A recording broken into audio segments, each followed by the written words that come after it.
आप सबने हनुमान जी के बारे में सुना ही होगा।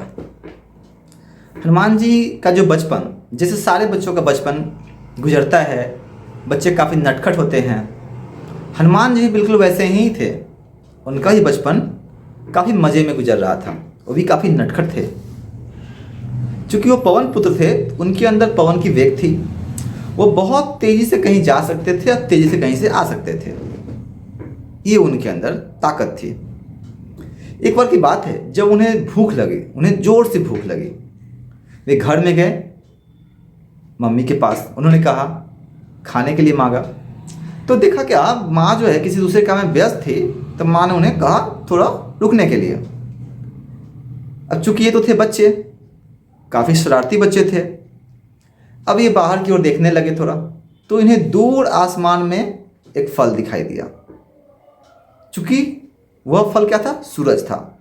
अब ये अपनी पूरी ताकत लगाकर, चूंकि पवन की ताकत तो इनके अंदर थी ही, तो पूरी ताकत लगाकर पूरी एनर्जी से ये उड़ते चले गए कहाँ?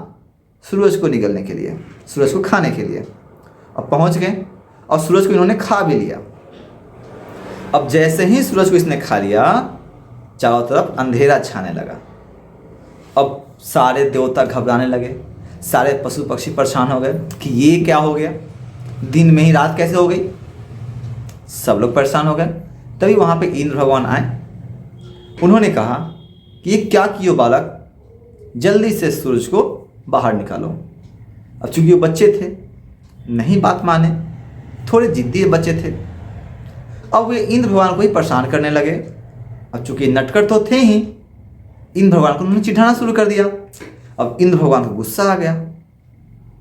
उन्होंने अपनी वज्र चला दी इनके हनु पे, ठुड्डी पे।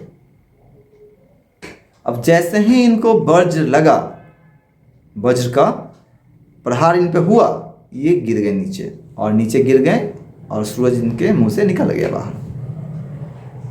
तो एक समस्या टल गई, सूरज आजाद हो गया। लेकिन अब यह बात पता चला कि इनको, पवन देव को, चूंकि पवन पुत्र थे, अब किसी भी बेटे को कुछ होगा तो पापा कैसे चुप रहेंगे। उन्होंने गुस्से में सारे पृथ्वी की, सारे ब्रह्मांड की हवा को रोक दिया। अब एक समस्या खत्म हुआ, दूसरी समस्या आ गई। अब क्या करें? अब देवता परेशान, उन्हें मनाने लगे, फिर भी नहीं माने। सारे देवता मिलकर कहाँ गए? भगवान के पास। कौन से भगवान के पास? ब्रह्मा जी के पास। अब चूंकि ब्रह्मा जी ऐसे हैं जो कि सारे जितने भी झगड़ा झंझट देवताओं में होता है, सबका सॉल्यूशन वही करते हैं, तो उनके पास गए। अब उन्हें बताया गया कि ऐसे ऐसे बात है। अब भगवान ब्रह्मा जी भी सोच में पड़ गए। उन्होंने बुलाया पवन को, पवन देव को बुलाया, पूछा आखिर बात क्या है, आपने ऐसा क्यों किया। तो उन्होंने बताया, सारी कहानी पता चली उन्हें। तब ब्रह्मा जी ने कहा, बात तो सही है कि छोटा बच्चा है, चंचल बच्चा है, और बच्चा कुछ बदमाशी करता है अगर, तो उसे हम समझा सकते हैं, उस पर हम प्रहार नहीं कर सकते। तो ब्रह्मा जी ने भी समझाया सबको, सारे देवताओं को। तब सारे देवताओं ने इस बात को समझा। तो ब्रह्मा जी ने फिर से क्या किया, उसको, जो हनुमान जी थे जो बेहोश पड़े हुए थे, मूर्छित थे, उनको ठीक कर दिया। और कोई दूसरा होता वहाँ पे तो मर गया होता, लेकिन चूंकि हनुमान जी थे, वो पवन पुत्र थे, इसलिए वे बचे थे, बस मूर्छित हो गए। तो उन्होंने, ब्रह्मा जी ने उन्हें ठीक कर दिया। और ठीक करने के साथ ब्रह्मा जी ने उन्हें बहुत सारे आशीर्वाद भी दिए।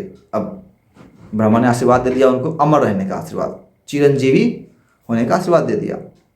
अब सारे देवता यहाँ पे थे, अब पवन देव वहीं पे थे। तो पवन देव को खुश करने के लिए सारे देवता ने उन्हें आशीर्वाद करना देना शुरू कर दिया। इंद्र भगवान आए, उन्होंने आशीर्वाद दिया कि मैंने तुम्हें वज्र से मारा है, तो मैं तुम्हें आशीर्वाद देता हूँ कि अब तुम्हारा शरीर, पूरा शरीर वज्र के समान रहेगा और तुम पे वज्र का कोई प्रभाव नहीं पड़ेगा। और अब जैसे मैंने तुम्हारे हनु पे वार किया है, तो तुम इसी नाम से जाने जाओगे। तुम्हारा नाम हनुमान के नाम से प्रचलित होगा पूरी दुनिया में, तुम हनुमान नाम से फेमस हो जाओगे। अब इन्होंने आशीर्वाद दे दिया। तो अग्निदेव आए। अब भगवान पीछे कैसे रह सकते हैं, उन्हें ही पवन देव को खुश करना था। अग्निदेव आगे बढ़ते हैं, उन्होंने कहा कि मैं तुम्हें आशीर्वाद देता हूँ कि तुम्हें अग्नि नहीं जला पाएगी। तो फिर जल देवता आए। अब उन्होंने आशीर्वाद दिया कि तुम पानी में भी जीवित रह पाओगे, पानी में भी सांस ले सकते हो। तो सारे देवताओं ने उन्हें खूब आशीर्वाद दिया, ठीक है। और फिर वे चले गए, सब लोग खुशी खुशी घर चले गए। तो इस कहानी से हमें क्या शिक्षा मिलती है? इस कहानी से हमें यह शिक्षा मिलती है कि जो बच्चे हैं ना, वो नटखट होते हैं, वो बदमाशी करते हैं, लेकिन उन्हें हमें पनिशमेंट की जगह पे पनिशमेंट देने की बजाय उन्हें हमें आशीर्वाद देना चाहिए, उन्हें हमें समझाना चाहिए और उन्हें हमें फ्री छोड़ना चाहिए।